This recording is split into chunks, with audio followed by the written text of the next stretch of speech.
আল্লাহ পাক বলেন, হে নবী আপনি বলুন আল্লাহ এক এবং একক, তার কোনো অংশীদার নাই, তিনি বেনিয়াজ, তিনি কাউকে জন্ম দেন নাই, তাকেও কেউ জন্ম দেয়নি। আকাশ আর জমিনে আল্লাহর সমকক্ষ কেউ নাই, কেউ নাই। তিনি এক এবং একক। তার একত্ববাদের দাওয়াত দেওয়ার জন্য অসংখ্য পয়গম্বর আল্লাহ পাক এই দুনিয়ায় পাঠিয়েছেন, আর সমস্ত পয়গম্বর দাওয়াত দিয়েছেন কি লা ইলাহা ইল্লাল্লাহু মুহাম্মাদুর রাসূলুল্লাহ সাল্লাল্লাহু। আল্লাহ হচ্ছেন তিনি যিনি আকাশ সৃষ্টি করেছেন, জমিন সৃষ্টি করেছেন, আর আকাশ থেকে পানি বর্ষণ করে তোমাদের খাদ্য উৎপাদন করে দিয়েছেন। এ পানি হচ্ছে মানুষের জন্য জীবন। পানির এক নাম কি? জোরে বলেন, পানির এক নাম কি? জীবন। এই পানি এক নাম জীবন। কিন্তু কর্ণফুলীর পানি যদি চট্টগ্রামে 10 ফুট উঁচা হয়ে আসে, পানির নাম হবে কি? নাম হবে বরফ। এই পানিকে কন্ট্রোল করেন আল্লাহ রাব্বুল আলামিন।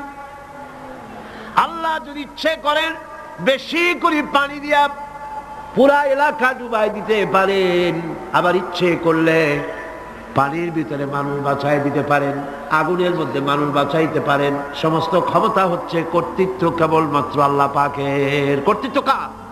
কর্তৃত্ব কার? আল্লাহ পাকের কর্তৃত্ব। হযরত নূহ আলাইহিস সালামের জামানায় 40 দিনের বন্যা। এই বন্যার পরে জাহাজ যখন নেমে গেল,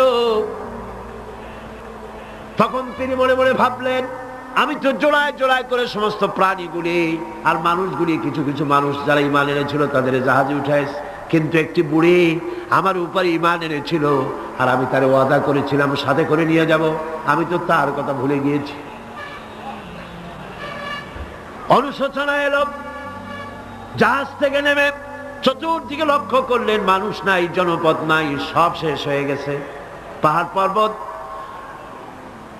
কাত হয়ে পড়েছে, বিল্ডিং গুলি শেষ হয়ে গিয়েছে, কোন জনপদে কোনো প্রাণী নাই, প্রাণী বলতে কিছুই নাই। হঠাৎ দূরে দেখতেন একটা কুঁড়ে ঘরের মতো দেখা যায়। ভাবলেন এত বড় বন্যার ভিতরে কুঁড়ে ঘর কেমনে থাকলো? আস্তে করে হেঁটে গেলেন কুঁড়ে ঘরের কাছে। ভেতরে মানুষ আছে বলে মনে হলো। বাইরের থেকে প্রশ্ন করলেন, ভিতরে কে? জবাব এলো, আমি এই ঘরের মালিক, আমি এক বুড়ি বিধবা এক মহিলা, আপনি কে? তিনি বললেন, আমি হচ্ছি এই জামানার পয়গম্বর হযরত নূহ আলাইহিস সালাম। বুড়ি বলছেন, আমারও ধারণা তাই। আপনি আমাকে ওয়াদা করেছিলেন বন্যা হলে পরে, বন্যার আভাস যখন আপনি পাবেন, আমাকে আপনি সাথে করে জাহাজে উঠায় নিয়ে দিবেন। আমার মনে হয় বন্যা কবে হবে সেই খবর দেওয়ার জন্য আপনি এসেছেন। হযরত নূহ আলাইহিস সালাম সিজদায় পড়ে কাঁদতে লাগলেন, বললেন, রব্বুল আলামিন, তোমার কুদরত বোঝার ক্ষমতা আমার নাই। 40 দিন পর্যন্ত পানির ভিতরে মানুষ কেমনে জীবিত রইল? আল্লাহ পাক শোনালেন, নূরে,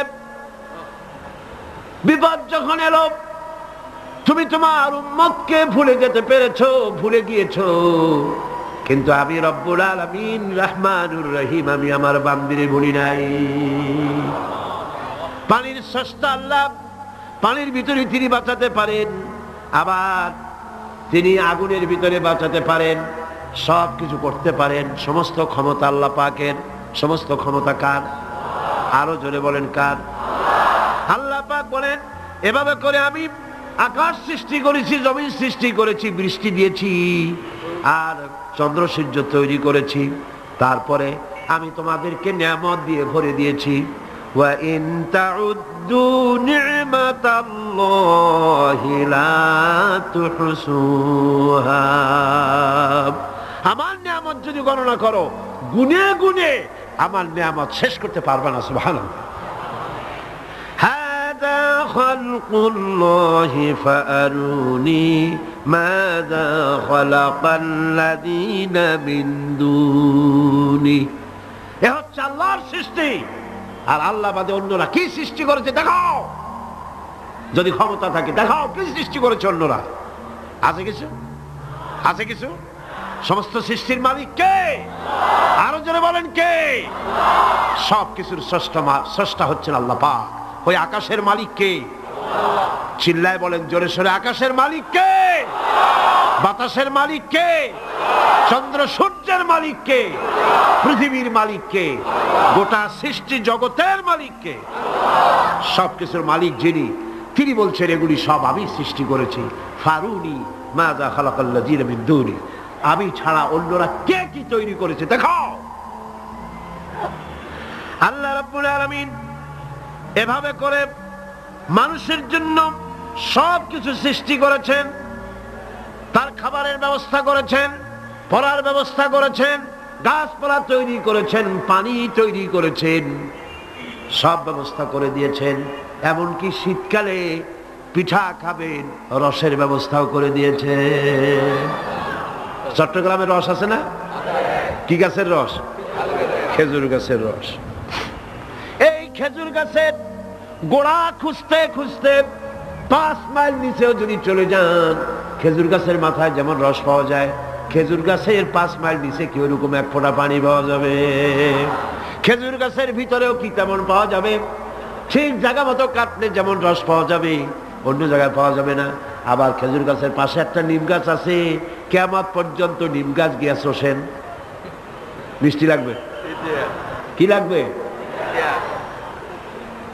আল্লাহ রাব্বুল আলামিন, আপনি পিঠা খাবেন, খেজুর গাছ দিয়ে রস তৈরি করে দিলেন। পায়েস খাবেন, চাউল তৈরি করে দিলেন, গম দিয়ে দিলেন। গোশত খাবেন, কিমা খাবেন, কি খাবেন, সমস্ত কিছু রব্বুল আলামিন তৈরি করে মানুষের সামনে দিয়ে দিলেন। আর বললেন খাও, পান করো, খাও, আর আমার শুকর আদায় করো। মাঝে মধ্যে পড়ো আলহামদুলিল্লাহি রাব্বিল আলামিন। এই যে ঠান্ডায় গোটা পৃথিবী, এখনো ঠান্ডা শুরু হয়নি। এই ঠান্ডা শুরু না হওয়ার কারণ আমরা।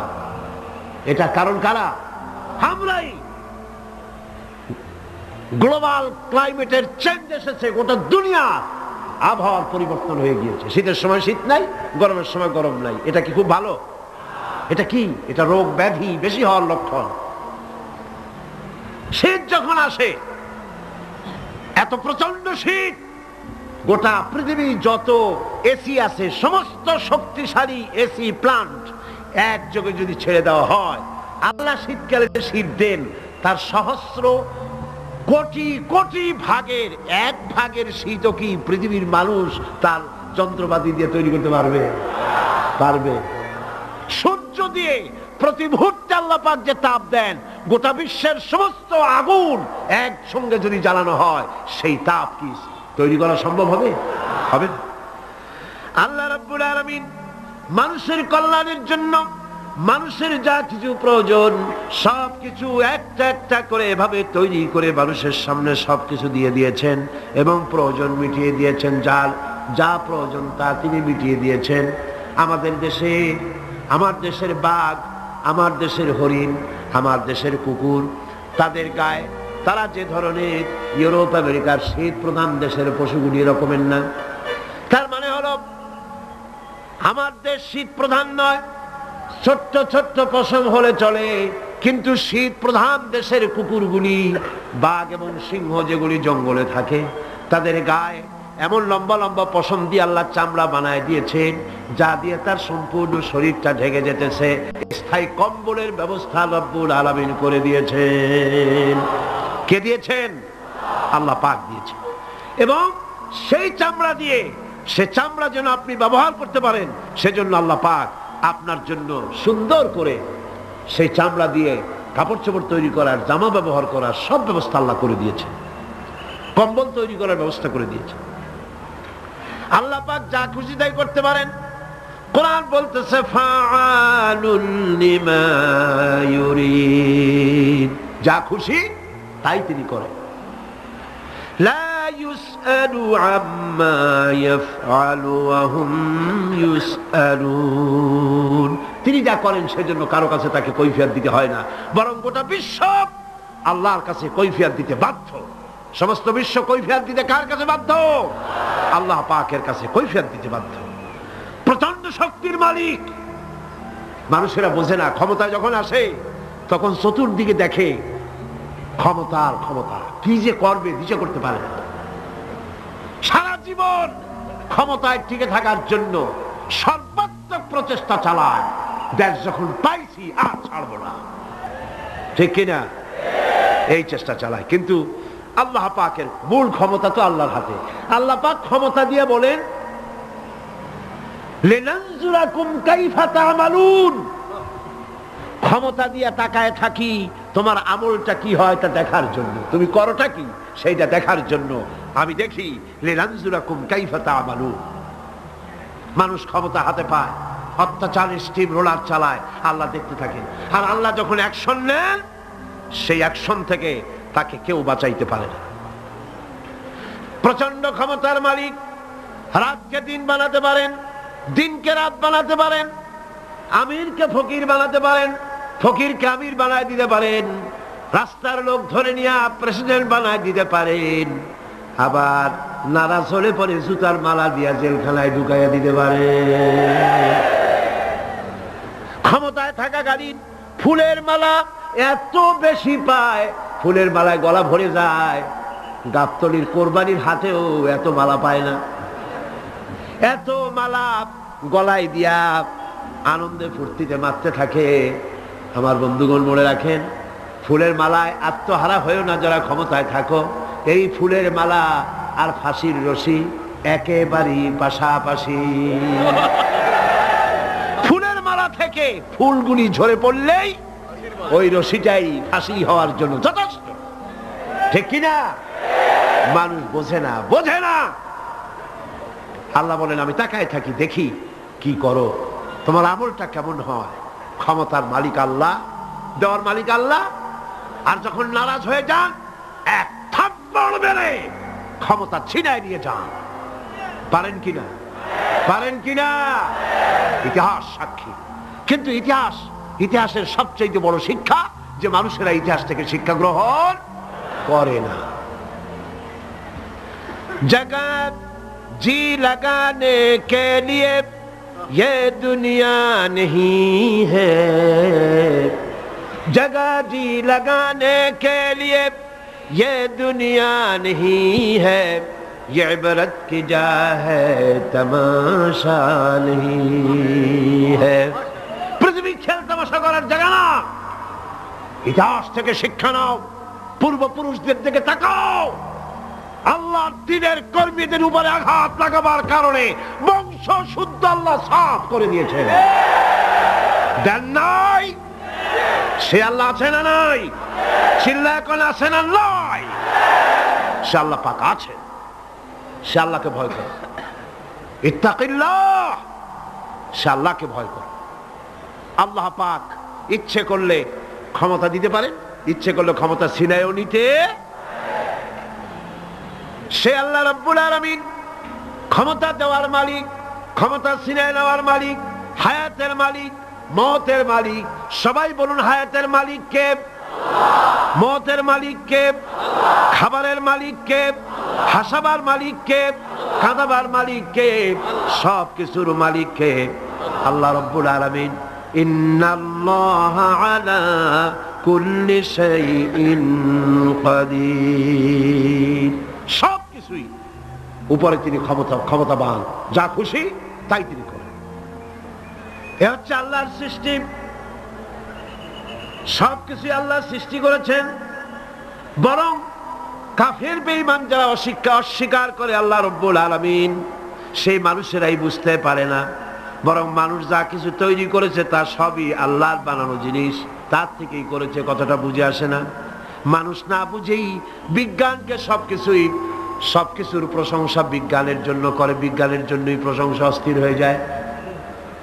যেমন ধরুন রাজশাহী বিশ্ববিদ্যালয়ে আপনার ছেলে পড়ে, 6 মাস টাকা পয়সা পায় না, ধার খরচ করিয়া তার 6টা মাস চালায়। হঠাৎ করে পিয়ন মানি অর্ডার ফর্ম নিয়ে হাজির, 6,000 টাকা পাঠাইছে বাপে।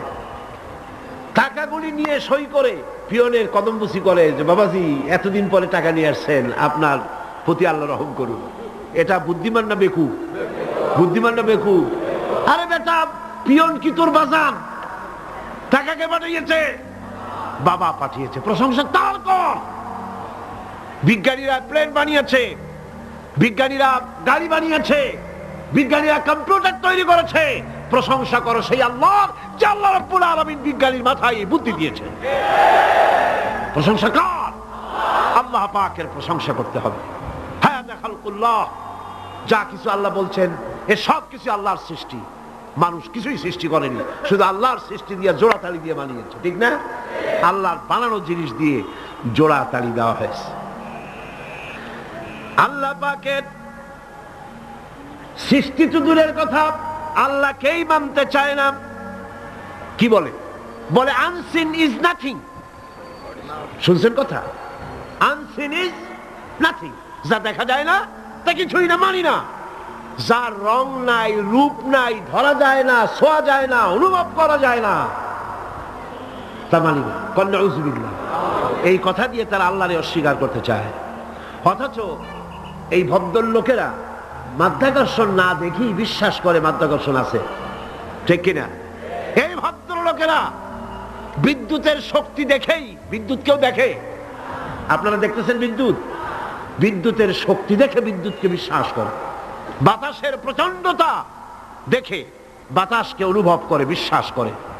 অক্সিজেন চোখে দেখে না, ইথারকে চোখে দেখে না, বিশ্বাস করে। কিন্তু এমনই নাস্তিক, এমনই কপাল পোড়া যে আল্লাহরে দেখা যায় না তাই বিশ্বাস করা যাবে না। এক নাস্তিকের সাথে হযরত ইমাম আবু হানিফা রাহমাতুল্লাহ আলাইহির এক বিতর্ক অনুষ্ঠান হলো। সেই বিতর্ক অনুষ্ঠানে ইমাম আবু হানিফা রাহমাতুল্লাহ আলাইহি পৌঁছতে বেশ দেরি করলেন। নাস্তিক তখন উপস্থিত জনতাকে বলছে, দেখো তোমাদের ইমাম, তোমাদের ইসলামী চিন্তাবিদ যুক্তিতে দুর্বল, সেই জন্য আসতেছে না। বেশ কিছুক্ষণ দেরি করে তিনি উপস্থিত হলেন। নাস্তিক বলল, আগে আপনি বলেন, আপনি ওয়াদা ভঙ্গ করলেন কেন? সময় মতো আসতে পারলেন না কেন? তিনি জবাবে বললেন, দেখো আমি অনেক দূর থেকে এসেছি, এসে দেখি সামনে নদী, এখন পার হবো কেমনে? কোনো নৌকার ব্যবস্থা নাই। হঠাৎ দেখলাম কি এক আশ্চর্য কথা, একটা চারা গজায় উঠলো, ফট করে বিরাট গাছ হয়ে গেল। কই থেকে একটা কুড়াল আসলো, গাছটারে কাজে ভাড়ায় গেল। তারপরে এলো করাত, বানাইলো তক্তা, এরপরে আসলো লোহা, পড়লো হাতুড়ি, হয়ে গেল নৌকা। বাহ কি মজা! এরপর নৌকা নামলো নদীতে, আমি উঠে বসলাম, এই পাড়ি দিয়ে আসলাম, তাই যা একটু দেরি হলো। নাস্তিক কয় যে কি সর্বনাশ, এই লোকের সাথে আমি তর্ক করবার মাথা তুই স্ক্রু শটটা ঢিলা। আরে আন্দাজে আন্দাজে একটা গাছ হয়ে গেল ফট করিয়া, তারপরে কুড়াল আসলো, তক্তা হইলো, বিনা মিস্ত্রিতে নৌকা হইলো, এটা কেমনে সম্ভব? ইমাম সাহেব বলেন, আমার বিতর্ক শেষ। বিনা মিস্ত্রিতে যদি, তোমার যুক্তি মতে বিনা মিস্ত্রিতে যদি একটা নৌকা না হতে পারে, এই বিশ্ব তৈরি হলো কি করে বিনা মিস্ত্রিতে? ওই বিশাল আকাশ হলো কিভাবে? এই বিরাট চন্দ্র সূর্য হলো কিভাবে? কি করে তোমার ওই বডি তৈরি হলো? নাস্তিক চেয়ার থেকে নেমে ইমামের কাদমের উপরে পড়ে গেল, বলে আল্লাহু আকবার, আমি অন্যায় করেছি, আল্লাহ আমারে মাফ করে দাও।